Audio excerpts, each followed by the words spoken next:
मौसम के बारे में तव्हांखे अपडेट ॾींदा हलूं त 11 अगस्त यानी अॼु 11 अगस्त की तारीख़ 24 खां 36 कलाकनि जे ताईं मौसम की छा सूरत हाल रहंदी सिंध भर में।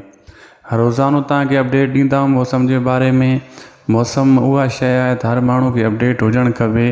कंहिंजो फ़सुलु आहे को रस्ते में आहे, कंहिंखे बि अगरि बरसातनि जी ॼाण न हूंदी त नुक़सानु खाई सघे थो। इन जे करे हिन वीडियो खे गौर सां ॾिसंदा कयो ऐं थी सके त अॻियां बि शेयर करे छॾींदा कयो, जीअं ॿियनि खे बि मौसम के बारे में अपडेट मिलती रहे, हर माण्हू बाख़बर रहे मौसम की सूरत हाल का।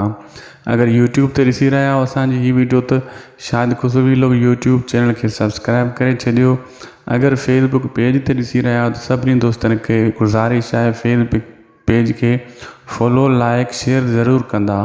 अगर असां यूट्यूब चैनल ते अचण चाहियो था तो वीडियो के मथा लिंक ॾिनल थो, इन ते क्लिक करे यूट्यूब चैनल ते अची सको था।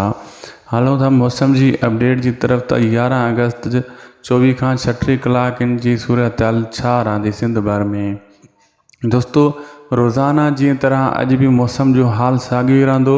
सिंध भर में जेको आहे मौसम खुश्क ऐं गर्म हवाऊं भी थोड़ी थोड़ी हलंदियूं, लेकिन सिंध जे वॾे शहर कराची जे साहिली पटनि ते बरसात जा थोड़ा थका बूंदाबांदी जा इम्कान आहिनि, लेकिन ख़ासि सिंध भर में किथे भी बरसात कान थींदी। मौसम खुश्क ही रहंदो ऐं रोज़ाना जी तरह जी रोज़ाना तव्हांखे अपडेट ॾींदा आहियूं। अॼु भी साॻी सूरत हाल आहे मौसम जी। फ़िलहाल सिंध भर में कंहिं शहर में भी ख़ासि बरसात कान थींदी, सिर्फ़ ऐं सिर्फ़ कराची जी साहिली पटनि ते बूंदाबांदी थी सघे थी। इहा हुई अॼु जी अपडेट।